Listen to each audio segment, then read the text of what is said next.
আসসালামু আলাইকুম। দীর্ঘ বিরতির পরে আজকে আরেকটা ভিডিও করার জন্য আপনাদের সামনে আসলাম। তো ভিডিও না করার পিছনে বড় কারণ হলো যেসব তথ্য উত্তাপ দিয়ে আমরা ভিডিও করতাম, বর্তমানে এইসব তথ্য উত্তাপগুলো ওইভাবে পাওয়া যায় না, পাওয়া গেলেও বিশ্বাস করা মুশকিল। তো রিসেন্টলি 7 তারিখে, এই মাসেরই 7 তারিখে ফাইন্যান্সিয়াল এক্সপ্রেস পত্রিকায় একটা নিউজ আসছে 9 নম্বর পৃষ্ঠায়। আমি নিউজটার হেডিংটা পড়তেছি। New are category propose to curb manipulation of the weak stocks. পুঁজিবাজারে দুর্বল কোম্পানির ম্যানিপুলেশন বন্ধ করার জন্য নতুন একটা ক্যাটাগরি আর ক্যাটাগরি করার প্রস্তাব করা হচ্ছে। সম্ভবত ফাইন্যান্স মিনিস্ট্রিতে একটা কমিটি করা হয়েছিল বিসেকের উদ্যোগে বা সাজেশনের বেসিসে। তো কমিটি রিকমেন্ডেশনটা দিয়েছে, সেটাই পত্রিকা এখানে আসছে। তো ভিতরে দিছে আর ক্যাটাগরিতে আপনার নতুন উইন্ডোতে নতুন পিরিয়ডে ট্রেড হবে, নতুন ভাবে কতদিন বলছে যে 1 মাস শেয়ার বিক্রি করতে পারবে না, বিক্রি করলে টাকা পেতে দেরি হবে। এইসব করলে বিনিয়োগকারীরা নিরুৎসাহিত হবে এইসব শেয়ারে বিনিয়োগ করতে। তো তারা যারা ম্যানিপুলেশন করে তারাও এইসব শেয়ারে ম্যানিপুলেশন করতে পারবে না। এই কনটেক্সট বা এই প্রিজাম্পশনে একটা আর ক্যাটাগরির কথা বলা হচ্ছে।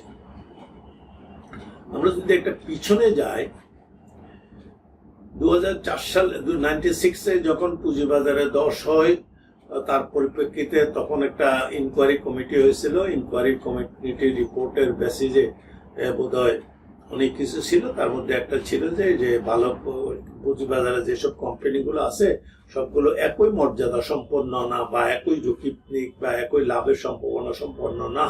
সেই হিসাবে কোম্পানি এইসবগুলো বিচার করে কোম্পানিকে এ, বি এবং জেড ক্যাটাগরি, এন ক্যাটাগরি করা হয়েছে। এন ক্যাটাগরি করা হয়েছিল নতুন যারা আসবে তাদের জন্য। তো জেড ক্যাটাগরির ব্যাপারে বলা ছিল ওখানে শর্ত দেওয়া আছে কোনটা জেড ক্যাটাগরিতে যাবে। যদি 5% যদি কমপ্লাই না করলে এজিএম করলো না, তারপরে স্টক এক্সচেঞ্জের ফি দিল না, আরো কি কি আছে এগুলো যদি না করে তাহলে ও জেডে চলে যাবে।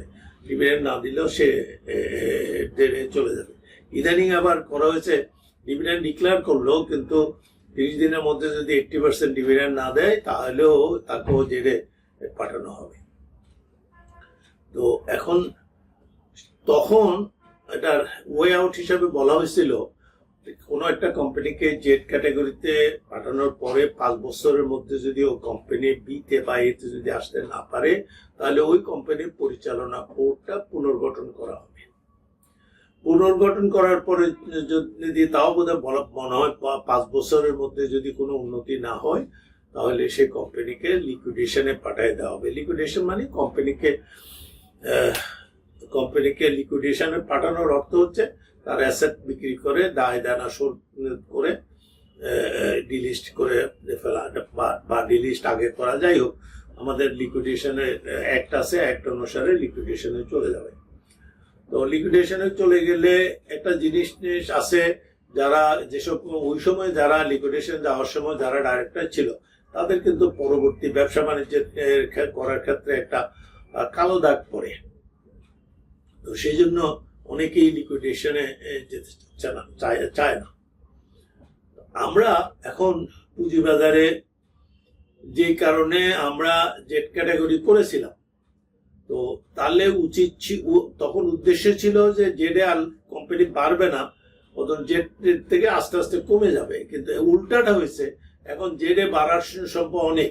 টোটাল জেডে বোধহয় 100-র উপরে এখন জেড ক্যাটাগরির কোম্পানি আছে। আমাদের কোম্পানি আছে +-400-400-র মধ্যে 100-র উপরে আছে জেড ক্যাটাগরি। এই পরিপ্রেক্ষিতে হয়তো যাদেরকে দায়িত্ব দেওয়া হয়েছিল কি করা যায়, এবং তারা এগুলো দেখে টেকে আর ক্যাটাগরির কথা সাজেস্ট করেছে। তাদের হয়তো ধারণা এতগুলো কোম্পানিকে যদি আমরা বিদায় করে দেই, এক্সিট করে দেই, তাহলে আমাদের পুঁজিবাজারে তো কোম্পানিও থাকবে না। এটা ঠিক, কোম্পানির সংখ্যা কমে যাবে, বাট মার্কেট ক্যাপ খুব একটা বেশি কমবে না, কারণ এগুলো সবগুলো ছোট ছোট পেইড আপ ক্যাপিটাল। এনিওয়ে, তো আমি এখন যেটা নিয়ে সন্দিহান বা যেটা বলতে চাচ্ছি, আর ক্যাটাগরি কোনো সমাধান না, আর ক্যাটাগরি কোনো সমাধান না। আমাদের এই কোম্পানিগুলো এখানে যেটা আছে 53টা কোম্পানি, এই যে 2024 সাল না যদি ধরি, তাহলে 53টা কোম্পানি কোনো ডিভিডেন্ড দেয় না। তো 53টা কোম্পানি মানে 20%, প্রায় 20%-এর বেশি। তো না সরি, কত পার্সেন্ট হয়, 10% হলে 40টা, 12-13% কোম্পানি ডিভিডেন্ড দেয়নি। তারপরে এর মধ্যে 32টা কোম্পানি কর্মকাণ্ড বন্ধ, অপারেশন বন্ধ, এবং 32টার মধ্যে 11টা কোম্পানি আর পুনরায় চালু হওয়ার কোনো সম্ভাবনা নেই। তো যে 11টা কোম্পানি পুনরায় চালু হওয়ার সম্ভাবনা নাই, এই কোম্পানিগুলোর টোটাল পেইড আপ ক্যাপিটাল হলো 1341 কোটি, পাবলিকের হোল্ডিং হলো 804 কোটি। তো 804 কোটি এই 11টা কোম্পানিকে যদি এক্সিট দেওয়া হয়, তাহলে ক্যাপিটাল মার্কেট থেকে যারা বিনিয়োগ করেছেন তাদের এই 800 কোটি টাকার ফেস ভ্যালুতে 800 কোটি টাকা, কিন্তু তাদের বিনিয়োগকৃত টাকা 800 কোটি টাকা না, মেবি 400 কোটি 200 কোটি এরকম একটা কিছু হতে পারে। তো এই কোম্পানিগুলো আমি কিছু অ্যানালিসিস এখানে দিয়েছি, এটা আপনার অ্যানেক্সার হিসেবে থাকবে। অ্যাপোলো ইস্পাত 2013 সালে এই লিস্টেড হয়েছে, তখন খায়রুল আনাম সাহেব ছিলেন এসএসসি চেয়ারম্যান।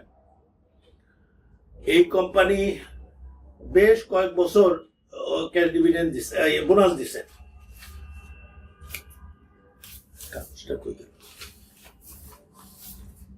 15% বোনাস দিয়েছে, 15 সালে 12%, 16 সালে 10%, 17 সালে 10%, 18 সালে 3%। তারপরে শুরু হয়েছে নো ডিভিডেন্ড। আমরা অনেক দিন থেকে এটা বলে আসছি যে এই র্যাম্পেন্ট বোনাস দেওয়া মানে it's not a real profit, it is a paper profit. কাগজপত্রে প্রফিট দেখাইয়া বোনাস দিয়েছে, বোনাস দিয়ে বিনিয়োগকারীদেরকে প্রলুব্ধ করেছে, তাদের রুগ্নতাকে ঢাকার জন্য একটা কাভার হিসাবে ব্যবহার হচ্ছে। যার জন্য পরবর্তীতে বোনাস শেয়ার ডিক্লেয়ার করলে এসএসসির অনুমোদনের কথা বলা হয়েছে, এটা আসলে রাইট স্টেপ। তো যে কোম্পানিটা এখন, এই কোম্পানিটা বন্ধ আছে, কিন্তু এই কোম্পানিটার শেয়ার আমরা 52 সপ্তাহে যদি দেখি, 52 সপ্তাহে 1 টাকা 30 পয়সা থেকে 4 টাকা 90 পয়সা পর্যন্ত এটা উঠানামা করছে। ফ্যামিলি ট্যাক্স 2013 সালে, তাও প্রফেসর খায়রুল আনাম সাহেবের সাথে লিস্টেড। এই কোম্পানিটা লিস্টেড হওয়ার পরের বছর 100% ডিভিডেন্ড দিচ্ছে। এটা পেইড আপ ক্যাপিটাল হলো 354 কোটি টাকা। এই 354 কোটি টাকা কিন্তু আইপিও সময় ছিল না, আইপিও সময় অনেক কম ছিল। এই বারবার বোনাস দিয়ে এই অবস্থা এসে এখন নো এক্সিস্টেন্স, নো অপারেশন। এবং এইটার ইস্যু ম্যানেজার ছিল ব্যাংকো, ওরাও কিন্তু এখন আর নাই, ওদের ওই ইস্যু ম্যানেজার পর্যন্ত চলে গেছে। তুঙ্গাই 14 সালে, তাও প্রফেসর খায়রুল আনাম সাহেব চেয়ারম্যান ছিলেন, ওই সময় লিস্টেড হয়েছে। তুঙ্গাই যখন লিস্টেড হয়, তুঙ্গাই লিস্টেডের আগে ওই কোম্পানিতে আগুন লাগে। আগুন লেগে বোধহয় ম্যানেজিং ডাইরেক্টর বা দায়িত্বে যে ছিলেন উনি আগুনে মারা গেছেন। ঢাকায় কোন থানার একটা ওসি ছিল, ওসি মারা গেছেন, আরো কে কে মারা গেছেন, গিয়ে এটা ক্ষতিগ্রস্ত হয়েছে। এই ক্ষতিগ্রস্ত হওয়ার পরে এটা এই কোম্পানি কিভাবে তবে এটা একদম কমপ্লিট ম্যানিপুলেটিভ ভাবে এটা লিস্টিং হয়েছে। কারণ আমি ওই সময় লিস্টিং কমিটিতে ছিলাম, আমরা এসব দেখে দেখে আমার একটা মনে আছে, একটা ইনভেন্টরি ভ্যালুয়েশনের সময় ওই সুতার দাম লেখছিল $6, সেই সুতা বাজারে তখন $1.5 করে বিক্রি হচ্ছে। তো যাই হোক, তো এটার 62% পাবলিকের হোল্ডিং আসতেছে, এটাও ম্যানিপুলেটিভ ওয়েতে বাজারে চলছে। জাহিন স্পিনিং 2015 সালে লিস্টেড হয়েছে প্রফেসর খায়রুল আনাম সাহেবের সময়। এটার পেইড আপ ক্যাপিটাল 100 কোটি টাকা, 113 কোটি টাকা, 42% হলো পাবলিকের হোল্ডিং। এমটিবি ক্যাপিটাল ছিল এটার ইস্যু ম্যানেজার, ও তুঙ্গাইয়ের ইস্যু ম্যানেজার ছিল এএফসি ক্যাপিটাল, ওরা কিন্তু নাই এখন। মানে ইন্টারেস্টিং ব্যাপার হলো যিনি বাজারে আনছেন, যার হাত ধরে বাজারে আসছেন, উনিও নেই। তারপরে এই এরপরে রিজেন্ট টেক্সটাইল 2015 সালে প্রফেসর খায়রুল আলম সাহেবের সময় হয়েছে। তো এইটারও পেইড আপ ক্যাপিটাল 128 কোটি টাকা, 40% পাবলিকের কাছে আছে। এগুলো লঙ্কা বাংলা ইনভেস্টমেন্ট ছিল এদের ইস্যু ম্যানেজার। তো এটাও রুগ্ন অবস্থায় বাজারে আসছে। বাজারে এসে প্রথম দিক তো খুব হয়েছে, বোনাস টোনাসও দিয়েছে কয়েক বছর। এখন এটা রিওপেন করার সম্ভাবনা নাই। ওয়াইপিএল এটাই কি আসল নাম কি? এটা পলিমার 2016 সালে, তাও ডাক্তার খায়রুল আলম সাহেবের সময় লিস্টেড। তো এটা ক্যাপিটাল হলো 73 কোটি টাকা। তো এটারও ইম্পেরিয়াল ক্যাপিটাল বলে একটা ইস্যু ম্যানেজার ছিল, ফ্যাস্টনেস ক্যাপিটাল ম্যানেজমেন্ট ছিল, এগুলোও নেই। ওই ইস্যু ম্যানেজারও মরে গেছে, কোম্পানিও মরার অবস্থায়। তারপর নুরানোডাইং এটা প্রথম তারা সুতার ব্যবসা শুরু করছিল, সুতা ডাইং করতো। তো তখন থেকে আমরা দেখেছি এরা খুব দুর্বল। আমাদের একটা সোয়েটার ফ্যাক্টরি আছে, আমরা ওখান থেকে ওদের কাছ থেকে সুতা নিয়েছিলাম। দেখছি যে ওরা সুতা ডেলিভারি নিয়ে নানান সমস্যা করছে, বহুত পরেটরে। এটা আমরাই বুঝছি যে এরা সুতার ব্যবসা শুরু করছে, কিন্তু ব্যবসা করার জন্য না। পরবর্তীতে তারা জ্যাকার্ড মেশিন আনলো, সোয়েটার বানাবে, আইনা এটাকে লিস্টেড করা হয়েছে, এবং একদম রুগ্ন অবস্থায় বলা চলে একটা বন্ধ ফ্যাক্টরি লিস্টেড হয়েছিল। এবং এদের মালিক যারা, এরা দেশেও না, এরাও দেশ থেকেও চলে গেছে। এটা 52 উইক্সের প্রাইস ছিল 1 টাকা 10 পয়সা থেকে 4 টাকা 90 পয়সা। আমার প্রশ্ন হলো 4 টাকা 90 পয়সা যে কোম্পানিটার অপারেশনে নাই, গত 5-7-10 বছর ধরে কোনো ডিভিডেন্ড দেয় না। নুরানোডাইং 21 সাল থেকে কোনো ডিভিডেন্ড দেয় না। এই কোম্পানির শেয়ারটা বাজারে ট্রেড হচ্ছে, যেহেতু আমরা এটাকে বাজারে লিস্টিং এ রাখছি। দুলামিয়া কটন মিল, এটা 1989 এ লিস্টেড হয়েছে। এটার পেইড আপ ক্যাপিটাল মাত্র 7 কোটি টাকা, 75 মিলিয়ন। 60% পাবলিকের কাছে আছে। তো এখানে এটা শেয়ারের দাম 64 টাকা, 52 উইক্সে শেয়ারের দাম 64 টাকা থেকে 152 টাকা পর্যন্ত উঠানামা করছে। 18 সাল থেকে কোম্পানিটা কোনো ডিভিডেন্ড দেয় না। তো 18 সাল থেকে যে কোম্পানিটা ডিভিডেন্ড দেয় না, সেই কোম্পানিটার শেয়ার 152 টাকা বাজারে বিক্রি হয়। এটাকে কি ধরনের, কি বলবো, এটা কি বলতে পারি, এটারে কি ধরনের বিনিয়োগকারীরা এর মধ্যে ঢুকে। তারপরে ম্যাগনা কন্ডেন্স মিল্ক, তারপরে ম্যাগনা প্যাট, এগুলো তো ওই যে কামাল সেন সাহেবের কোম্পানি, সম্ভবত ম্যাগনা গ্রুপের। তো এগুলোরও একই অবস্থা। ম্যাগনা কন্ডেন্স মিল্কের পেইড আপ ক্যাপিটাল হলো 16 কোটি টাকা, আর ম্যাগনা প্যাটের পেইড আপ ক্যাপিটাল হলো 12 কোটি টাকা। 50% এর মতো পাবলিকের কাছে আছে। এটাও রিওপেন করার কোনো সম্ভাবনা নাই। বাট ইন্টারেস্টিং হলো ম্যাগনা কন্ডেন্স মিল্কের 1 টাকা থেকে 29 টাকা পর্যন্ত গত 1 বছরের মধ্যে এটা প্রাইস ওঠানামা করছে। তো কমিশনের ফাইন্ডিং যে কোম্পানিগুলোতে ম্যানিপুলেশন হয়, এটা তার থেকে সেটা প্রমাণ করে, এটা প্রমাণ দেয়। তারপরে শ্যামপুর সুগার মিল 96-এ লিস্টেড হয়েছে। 96-এ তখন মির্জা আজিজুল ইসলাম ছিল চেয়ারম্যান। এটার পেইড আপ ক্যাপিটাল মাত্র 5 কোটি টাকা। এটা 18 সাল থেকে আর কোনো ডিভিডেন্ড দেয় না। এটারও প্রাইসের কথা শুনলে আশ্চর্য হয়ে যাবে লোকজন। 92 টাকা থেকে 235 টাকা পর্যন্ত ম্যানিপুলেশন হয়েছে। তো এই অবস্থার পরিপ্রেক্ষিতে আমি যেটা বলতেছি, এগুলোকে আর ক্যাটাগরিতে পাঠালে এটার কোনো সমাধান না। এর সমাধান আমার দৃষ্টিতে মনে হচ্ছে যে এই 11টা কোম্পানিকে এক্সিট দিয়ে দেওয়া। তো 11টা কোম্পানিকে এক্সিট দিয়ে দেওয়া, আগে যেরকম ডিলিস্ট করা হতো, ডিলিস্ট করলে ওরা পুঁজিবাজার থেকে চলে যেত, বিনিয়োগকারীরা কেউ 1 পয়সাও পেত না। তর্কের খাতিরে বলা যেতে পারে যে একে রিলিজ করে এগুলোকে ওটিসি মার্কেটে দেওয়া হয়েছে, যে মার্কেটে কোনো ট্রানজাকশন হয় না। তো এগুলোকে এইভাবে করা যেতে পারে। যারা দীর্ঘদিন ধরে, এর আগে আমি বলছি যে 53 কোম্পানি ডিভিডেন্ড দেয় না, 53-এর মধ্যে 5-7 বছর আছে অনেকগুলো, 6-7 বছর আছে অনেকগুলো, 5 বছর আছে অনেকগুলো। এগুলো আমরা একসময় ডিভিডেন্ড চ্যাম্পিয়ন হিসেবে, নো ডিভিডেন্ড চ্যাম্পিয়ন হিসেবে আমাদের ম্যাগাজিনেও দিছিলাম। যাই হোক, 153 কোম্পানির মধ্যে 11টাকে এক্সিট তো দিতেই হবে, আর বাকি যেগুলো আসতে আছে সেগুলোর থেকে দেখে দেখে যেগুলো আর ভালোভাবে চলছে না এগুলো এক্সিট দেওয়া উচিত। আরেকটা জিনিস মানে ইন্টারেস্টিংলি বলা যায়, এইসব কোম্পানির মালিক যারা, তাদের সম্ভবত সবারই সিস্টার কনসার্ন আছে, এবং সিস্টার কনসার্ন গুলো শোনা যায় কারো কারো সিস্টার কনসার্ন গুলো বিশাল বিশাল খুব ভালোভাবেই চলছে। এখানে আমার প্রশ্ন হচ্ছে যে এখানে ইনকোয়ারি করে দেখা উচিত তাদের রিলেটেড পার্টি ট্রানজাকশন আছে কিনা, এবং এইসব লিস্টেড কোম্পানি থেকে টাকা পয়সা সরাইছে কিনা, অথবা লিস্টেড কোম্পানির নামে লোন এনে অন্য জায়গায় সরাইছে কিনা, ওইসব ফ্যাক্টরিগুলো করছে কিনা, এইসব খতিয়ে দেখার জন্য স্পেশাল অডিট দরকার। স্পেশাল অডিট দিলে কিন্তু অনেক তথ্য বেরিয়ে আসবে। আর এখন এদেরকে এক্সিট দিতে গেলে যে জিনিসটা করা দরকার, এসএসসির উদ্যোগে একটা কমিটি করতে পারে, একাধিক কমিটি হতে পারে। কমিটি কত টাকা শেয়ার হোল্ডারদেরকে, যারা বিনিয়োগকারী আছে বিনিয়োগকারীকে কম্পেনসেশন করতে গেলে কত টাকা দিতে হবে, এটা কোম্পানির কাছ থেকে একটা চাওয়া যেতে পারে। কোম্পানি যে অফারটা দেবে যদি যুক্তিযুক্ত মনে হয় সেটা গ্রহণ করা যেতে পারে, আর না হয় যদি স্পেশাল অডিট যদি দেওয়া বা কমিটি করা, কমিটি ওদের অ্যাসেট লাইবিলিটি মূল্যায়ন করে নতুন কত পর্যন্ত দেওয়া যেতে পারে এটা রিকমেন্ডেশন করতে পারে।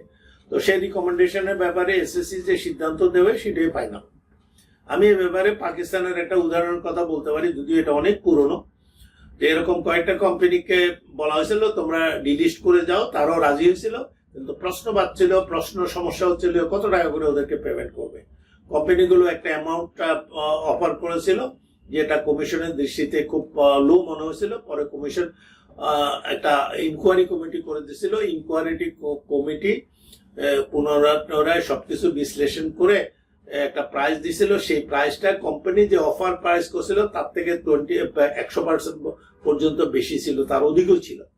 এবং ইন্টারেস্টিং হলো যে কোম্পানি যেখানে 6 টাকা অফার করছিল আর কমিটি যেখানে 36 টাকা বলছিল, শেষে 36 টাকা দিয়েই ওরা এক্সিট নিয়েছে। তো আমরা এখানে যদি এই এক্সিট প্রসেসে যাই, এটা খুব সহজ কাজ হবে না, খুব একদিনের কাজও না। আমার মনে হয় এই আর ক্যাটাগরি না করে এদেরকে এক্সিট রুটে ফেলে কয়েকটা কমিটি করে এই বাজারটাকে কলঙ্কমুক্ত করা উচিত। এই 11টা কোম্পানি যদি বাজার থেকে চলে যায়, বাজার থেকে চলে গেলে মার্কেট ক্যাপের কিছুই হবে না। এদের পুরো পাবলিক ফেস বেরোতে হলে 806 কোটি টাকা। তো এখন যদি এটা 60 ভাগের 1 ভাগে যদি ট্রেড হয় তাহলে তো 200 কোটি টাকা। তো 200 কোটি টাকার ট্রেডে কিছু হবে না। এবং একটা নতুন কোম্পানি যদি বাজারে 200 কোটি টাকার একটা নতুন কোম্পানি আসলে ওই 8টার থেকে বেশি মার্কেট ক্যাপ বেড়ে যাবে। তো আমি মনে করি এই কোম্পানিগুলো অবশ্যই এক্সিট দিতে হবে। এই ছাড়া আরো যে বাকি কোম্পানি যেগুলো আছে বন্ধ করে, বিশেষ করে 32টা যে বন্ধ আছে, 32টার মধ্যে আমি এখানে 11টা নিলাম, আরো 21টার ব্যাপারেও এই বন্ধ যেহেতু পাওয়া গেছে সেগুলোকে এক্সিট রুটে ফেলা উচিত। আর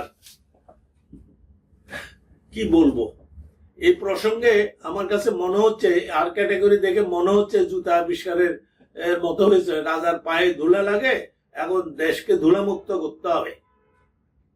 পুঁজিবাজারে বিনিয়োগকারীদেরকে প্রোটেকশন দিতে হবে, প্রোটেকশন দিতে গেলে আর ক্যাটাগরির দরকার হবে। তো দেশটা ধুলামুক্ত না করে রাজার পায়ে জুতা পরায় দেওয়ার সমস্যাটা সমাধান হয়েছে। আমরাও একইভাবে এখানে বলতে পারি যে এক্সিট করে দিলেই ওই সমস্যাটার সমাধান হয়ে যাবে। এবং এক্সিট শুধু সিম্পল এক্সিট না, আমি যেভাবে প্রপোজ করতেছি ওদেরকে পয়সা 1 টাকা হোক, 2 টাকা হোক, 10 পয়সা হোক, একটা সিস্টেমের মাধ্যমে ওদেরকে বিনিয়োগকারীদেরকে পেমেন্ট করে এক্সিট দিয়ে দেওয়া উচিত। তারপরে এখন প্রশ্ন থাকবে ওরা এক্সিট অনেকেই চাইবে না, কারণ এক্সিট চাইলে তার মান সম্মানের অবস্থা আসবে। তো মান সম্মানের অবস্থাটা, উদ্যোক্তাদের মান সম্মানের অবস্থা দেখবো না বিনিয়োগকারীকে বিনিয়োগকারীদের স্বার্থ দেখা আমাদের কাজ, ক্যাপিটাল মার্কেটের স্বার্থ দেখা আমাদের কাজ। এখন কেউ বলতে পারেন ওনাদেরকে যদি অসম্মান করা হয় ওনারা বাজারে আসবেন না, ওনাদের মধ্যে তো কোম্পানি বাজারে না আসলে ওটাই ভালো। বাংলাদেশের পুঁজিবাজার দুর্গন্ধময় হয়ে গেছে। 400 কোম্পানির মধ্যে 100-র উপরে কোম্পানি হলো জেড ক্যাটাগরিতে, এবং 100-র মধ্যে এখানে যেটা বললাম 53টা কোম্পানি কোনো ডিভিডেন্ডে দেয়নি। তারপরে বোনাস দেওয়ার আগে, বিশেষ করে এই যে আগে পেপার প্রফিটের উপরে বেসিস করে বোনাস দেওয়া হতো, এটা এখন তো রেগুলেটরি লাগাম হয়েছে। এখন এটা কতটুকু ডিপে যায় সেটাও দেখা উচিত। যে বোনাস দিছে, প্রফিট যেটা দেখানো হচ্ছে, প্রফিটটা কিভাবে আসলো সেটা প্রপারলি যদি দেখে তাহলে বোধহয় ভালো হয়। তো আমরা আর ক্যাটাগরি করা, জেড ক্যাটাগরি করে ইনভেস্টরদেরকে শাস্তি দিছি, ম্যানিপুলেশন হয়েছে, তারা লসে পড়ছে। এখন যদি আর ক্যাটাগরি, তাহলে ইনভেস্টরের শাস্তি পাবে, ইস্যুয়ারের কিচ্ছু হবে না, ওর কিছু আসে যায় না। আমি একবার সাজেস্ট করছিলাম যে লিস্টেড কোম্পানির ডাইরেক্টরদেরকে একটা ন্যাশনাল কোডের মতো একটা কোড থাকবে, সে যেখানেই যাবে তার কোডটার এখানে লেখা থাকবে। তো সে ডিলিস্টেড হয়ে গেল, কিন্তু এটা তার জন্য একটা অসম্মানের জায়গা হইতো। এখন কোম্পানি ক্যাপিটাল মার্কেটে আনছেন, কোম্পানিতে 8-10 বছর ধরে কোনো ডিভিডেন্ড দিচ্ছে না, বাজারে প্রাইস ম্যানিপুলেশন হচ্ছে, কোম্পানি নির্বিচারে ঘুমাচ্ছে। তো এখন যেগুলো বন্ধ হয়ে গেছে, ওরা এই ঘুম থেকে ওরা আর উঠবে না। ওরে পুঁজিবাজারে রাখার কোনো যুক্তি আছে বলে আমি মনে করি না। এখন পুঁজিবাজারে অনেক বড় বড় বিশেষজ্ঞ আছে, আমি সম্মান করি যে তাদের অভিজ্ঞতা কম হইলেও তাদের নলেজ আমাদের থেকে অন্যান্য ভাবে অনেক বেশি।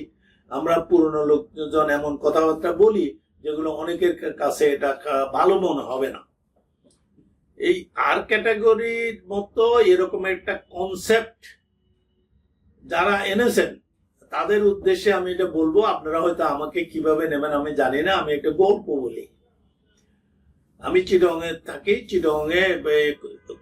চিটং কলেজের উল্টো দিকে, এখানে পাহাড়ের উপর, এখন তো আর পাহাড়ও তো নাই, উপরে এখানে একটা স্কুল আছে। আগে এটা টিচার্স ট্রেনিং এর পাইলট স্কুল হিসেবে ব্যবহার করতে হতো, পরে এটাকে ক্লাস 8 পর্যন্ত করা হয়েছে, তাও ওই পাইলটের ওই অবস্থাটা ছিল। পরে এটাকে হাই স্কুল করা হয়েছে। আমার দুটো ছেলে ওই স্কুল থেকে ম্যাট্রিক পাস করেছে, সে অনেক আগে। তো ওই স্কুলটাকে যখন হাই স্কুল করা হয়, তখন ঢাকা অথবা ফরিদপুর থেকে একজন হেডমাস্টারকে, যেহেতু সরকারি স্কুল, একজন হেডমাস্টারকে এখানে দিছিলেন। উনি আমার বাসার পাশে পাশাপাশি থাকতাম। তো উনি একদিন একটা গল্প বললো, বলে যে ভাই পড়ালেখার মান এমন অবস্থা হয়েছে যে এখন কি বলবো। তো বলে যে আমি স্কুলে ফরিদপুরে, সম্ভবত না ঢাকা, আমার মনে নেই এটা, যে ক্লাসে পোলাপানকে কি একটা জিজ্ঞাসা করছিলাম, ছেলেরা তো পারে না, সেটা বড় কথা না, উল্টা পাল্টা উত্তর দেয়। তো আমি রাগ করে বললাম যে তোরা দেশের ভবিষ্যৎ কর্ণধার হবি, তোদের যদি এই অবস্থা হয় তাহলে এই পাগলদেরকে দিয়ে দেশ চলবে কিভাবে। তো একটা ছেলে, এক কোনার থেকে একটা ছেলে উঠে বলে যে স্যার আমাদেরকে এই পাগল, আপনারা মরে যাওয়ার পরে আমরা যে অপদার্থ, পাগল, এই গর্দব, এইটা বলার লোক আর কেউ থাকবে না, আমরা সব সবাই একরকম হবো, একজন তো আর একজনকে গর্দব আর বলবে না। তা আপনারা এটা নিয়ে চিন্তা করেন না, আপনাদের মরে যাওয়ার পরে সব আমাদের মতো একরকমই হবে। তো আমিও একইভাবে বলবো, আমি পুঁজিবাজারে 1975 সাল থেকে আসি। আমার এই যে এই পৌষ মাসের 24 তারিখ থেকে আমার বয়স 84 বছরে পদার্পণ করেছে। তো আমরাও ওরকম বোধহয় মরে যাওয়ার পরে আর পুঁজিবাজারে এরকম খোঁচা দিয়া এইসব তথ্য উত্তাপ কেউ প্রেজেন্ট করবে কিনা আমি জানি না, এরকম কেউ থাকবেও কিনা জানি না, কারণ এটা তো পেইড জব না, ইটস আনপেইড জব। কিভাবে এরকম কথা উঠে যে জেড ক্যাটাগরিতে সে পারফর্ম করে না, তাকে আমি বোর্ড রিকনস্টিটিউট করতে পারলাম না, তারা আমি লিকুইডেশনে পাঠাতে পারলাম না, এখন তাকে রাখার জন্য আরেকটা ক্যাটাগরি বানাইছি বাইকার স্বার্থে। প্লিজ এই ধরনের কোনো পদক্ষেপ যেন না হয়, এবং আমি বিশেষ স্ট্রংলি সাজেস্ট করছি এদেরকে এক্সিট দেওয়ার জন্য। সেই এক্সিটটা আগে যেরকম ডিলিস্ট করে এক্সিট দেওয়া হইতো, নামমাত্র ওই ওটিসি মার্কেটে পাঠানো হইতো, ওটা না। এদেরকে বলা আপনারা এক্সিট নেন, এক্সিট বিনিয়োগকারীদের কত দিবেন বলেন। তাদের বলাটা যদি যুক্তিযুক্ত মনে হয় সেভাবে বলা, আর যারটা যুক্তিযুক্ত মনে হবে না তাকে এই স্পেশাল অডিট দিয়ে প্রাইস নির্ধারণ করা উচিত। এবং সাথে সাথে ওইসব কোম্পানির অ্যাসোসিয়েটেড কোম্পানি বা রিলেটেড কোম্পানি যেগুলো আছে ওগুলোতে কোনো ফান্ড ট্রান্সফার হয়েছে কিনা, লোনের বেনিফিটটা ওরা নিছে কিনা, এটা স্পেশালি দেখা উচিত।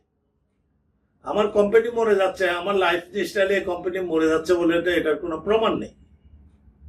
আমাদের দেশে পুঁজিবাজারটা কার বেবি জানি না, সবাই বলে যে এটা বিসেকের বেবি, স্টক এক্সচেঞ্জের বেবি। না, এটা সবার বেবি। এটার জন্য সবারই স্টেক আছে।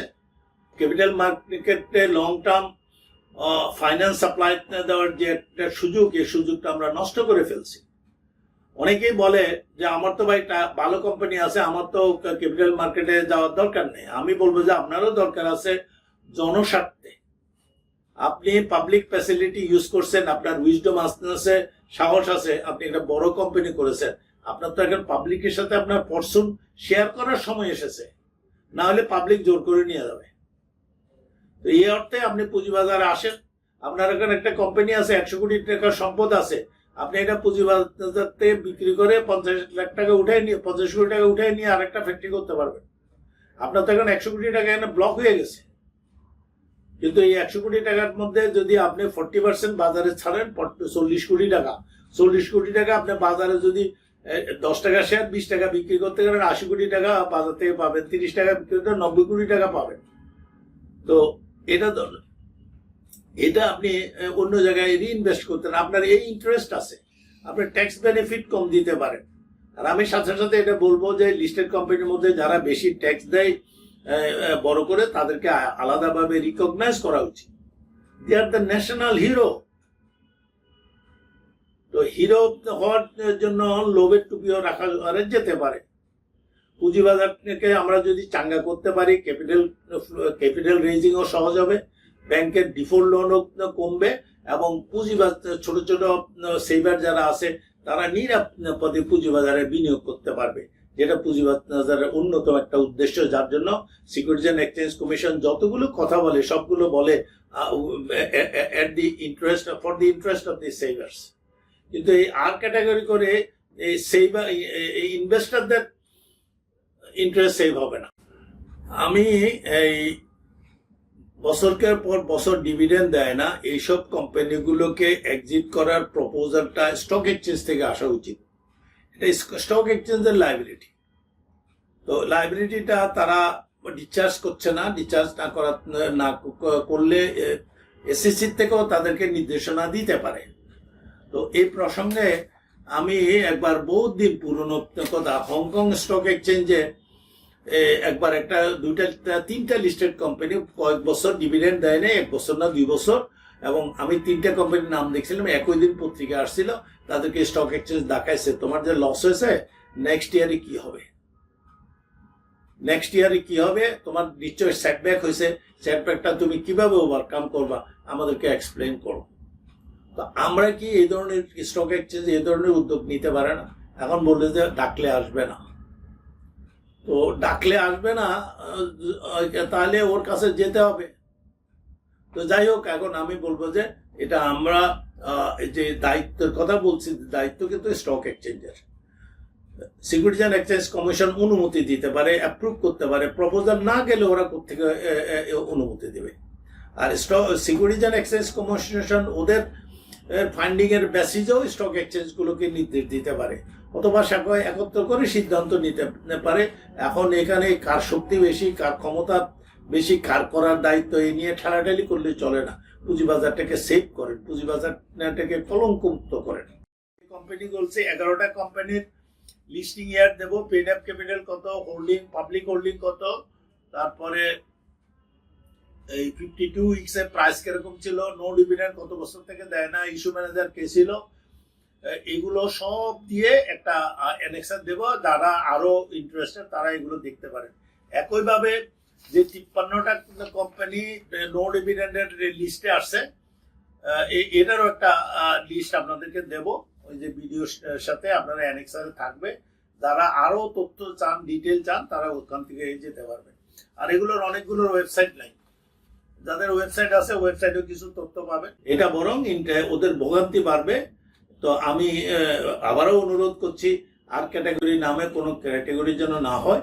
এই যেগুলো বন্ধ আছে এগুলো সবগুলোকে এক্সিট দেওয়া, এবং এক্সিট দেওয়ার সময় বিনিয়োগকারীদের 10 পয়সা, 15 পয়সা, 1 টাকা, 2 টাকা, 5 টাকা, what ever it is possible, তার অ্যাসেট লাইবিলিটিতে যা সাপোর্ট করে সেটা দিতে হবে। এটা না দিলে দর কষাকষি করে যেভাবে পারা যায় সেই ব্যবস্থাটা করতে হবে। আমার মনে হয় এই ভিডিওটা আপলোড হলে অনেকের কাছে খারাপ লাগবে, অনেকের হয়তো প্রশ্ন রাখবে। আমি তো ভিডিওর মধ্যে এত কথা বলতে পারতেছি না, তাও অনেক বলে ফেলেছি। আপনাদের প্রশ্ন থাকলে সেগুলোর উত্তর দেওয়ার চেষ্টা করব। আশা করি ভিডিওটা আপনারা দেখবেন এবং ভালো লাগলে শেয়ার করবেন। ধন্যবাদ।